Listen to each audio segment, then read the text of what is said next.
Anchor Sreemukhi ఈ పేరంటే బుల్లితెర ప్రేక్షకులకి చాలా బాగా సుపరిచితమే. ప్రస్తుతం టాప్ యాంకర్స్లో ఒకరిగా ఆమె సక్సెస్ఫుల్గా ముందుకెళ్తున్నారు. బిగ్ బాస్ షో ద్వారా కూడా శ్రీముఖి అందరికీ చాలా బాగా పరిచయం అయ్యారు. వరుస షోస్తో బిజీగా గడిపేస్తోంది శ్రీముఖి. కానీ సోషల్ మీడియాలో చాలా యాక్టివ్గా కనిపిస్తూ ఉంటుంది.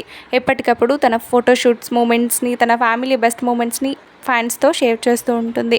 అయితే శ్రీముఖి రీసెంట్గా ఒక గుడ్ న్యూస్ని ఫ్యాన్స్తో షేర్ చేసుకున్నారు. శ్రీముఖి బిజినెస్ రంగంలోకి అడుగుపెట్టింది. రీసెంట్గానే ఒక రెస్టారెంట్ని ఓపెన్ చేసింది శ్రీముఖి. ఆ బెస్ట్ మూమెంట్స్ని షేర్ చేస్తూ ఈ విషయాన్ని అందరితో పంచుకుంది. అది చూసిన నెటిజన్లు శ్రీముఖికి బెస్ట్ విషెస్ తెలియజేస్తూ కామెంట్స్ పెడుతున్నారు. సోషల్ మీడియాలో ప్రస్తుతం శ్రీముఖికి విషెస్ వెల్లువెత్తుతున్నాయి. ఈ వీడియో నచ్చితే please do like, share and subscribe to my channel.